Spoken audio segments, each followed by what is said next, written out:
Here comes a trailer truck out on the open highway, miles from the nearest town. Let's say it's important for someone to get in touch with the drivers of this outfit. How can it be done? Watch.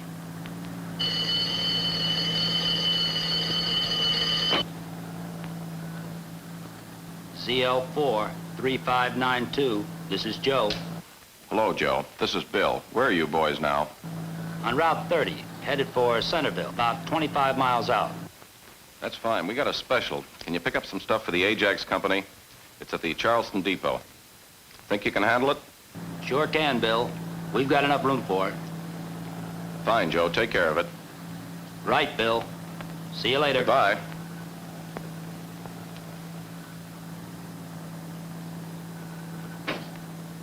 Better make a right turn onto 117.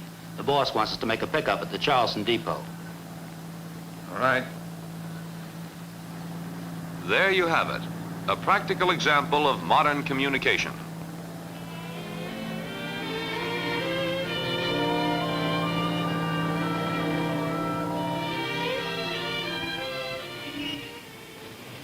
Here's a job of road construction on the outskirts of a big city. The center of such activity is constantly shifting and is seldom near a regular telephone, yet there is often need for one.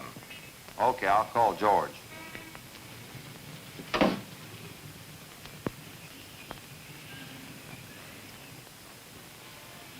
This is WJ6-9233.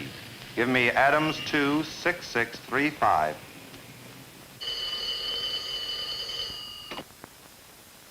Lee Construction Company, Barton speaking. Hello, George. This is Mac. Say, they're having plenty of trouble out here with the engine on the grader. Yeah? What's the matter with it? Well, nobody seems to know for sure. Johnny says he thinks it's a fuel pump. Might be at that. Tell you what I'll do. I'll send Stevens out to check it over before we have real trouble. Anything else? No, that's all. Okay. So long, George. Goodbye. This is mobile telephone service. In this service, conversations travel partway by radio, partway by telephone lines. In order to reach vehicles traveling the highways between cities, a number of transmitting and receiving stations connected to telephone lines are spaced at intervals along the highway so that one will always be in range of the moving vehicle. The antennas are placed preferably on high ground because the high frequency waves are limited in distance to the line of sight. To understand how mobile telephone service works, let's go back and see how it was used to pick up that load at Charleston. Bill knew that one of his trucks should be in the vicinity of Centerville, rolling along little more than half full. If he could get in touch with the truck, he would be okay. This seemingly unusual assignment was simpler than you might think. All Bill had to do was to call the truck on the mobile telephone service with which all his transports were equipped. Using his regular business telephone, he dialed long distance. Long distance. This is Adams 2-6635. I want to get in touch with a mobile unit. Will you try to reach ZL4-3592 at Centerville? Thank you. The call from Bill's office to the telephone building then went out over regular telephone lines, past several towns, to the telephone building in Centerville. The mobile service operator at that point handled the call so that it went out on the air from an antenna located near Centerville. The truck was in the vicinity and responded with its own transmitting equipment. In the radio part of calls between vehicles and mobile service stations, frequency modulation, FM, is utilized to ensure high-quality transmission. Except for the radio part of the conversation, the calls travel back and forth over telephone lines.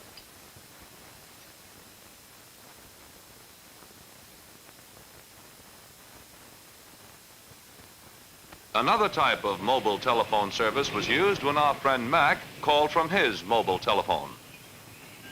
This service is designed to provide a means of communication for those who travel in city areas as well as those who travel along intercity highways. Any place having regular telephone service or any vehicle having mobile equipment can originate or receive a call.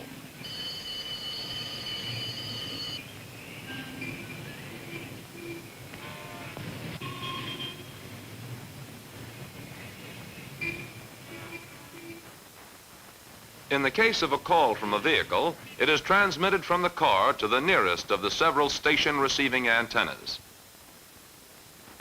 These are connected by telephone lines to the base station. By having several receiving antennas, it is ensured that the reception from mobile units having relatively low-powered transmitters and antennas close to the ground will not be blocked by high buildings. After the call reaches the receiving station antenna, it is handled like a regular telephone call. The return message, that is the base station end of the call, goes out over a telephone line to a transmitter which is powerful enough to cover the entire city from a single, high, centrally located antenna.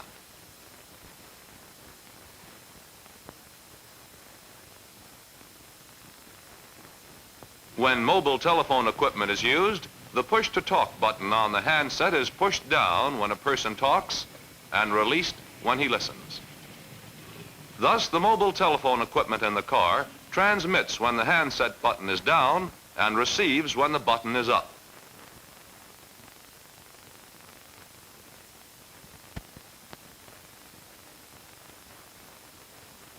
Now let's see the equipment that makes mobile telephone service work.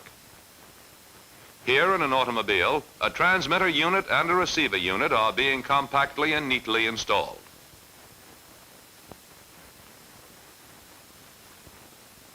Sometimes a larger battery and generator are needed for additional power.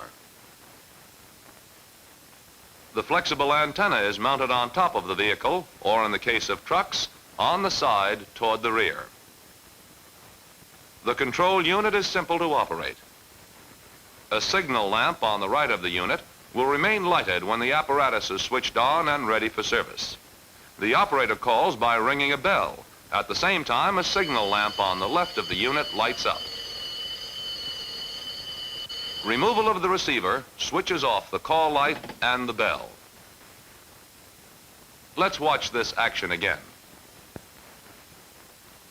Should the subscriber be away from his car at the time the call comes in, the lamp will remain lighted until the subscriber returns and calls the mobile service operator.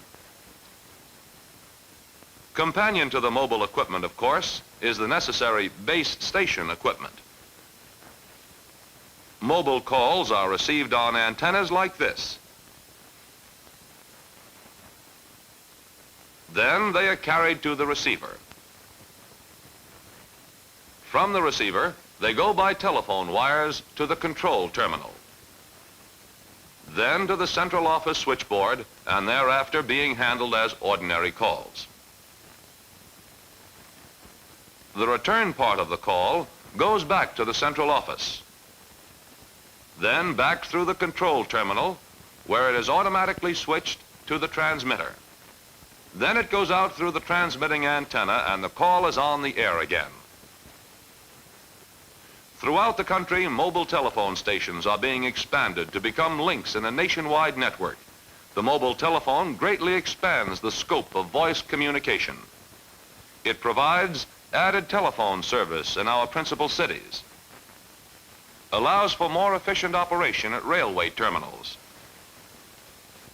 furnishes easy contact between land and vessels on our waterways, and at the same time adds to the convenience of travel.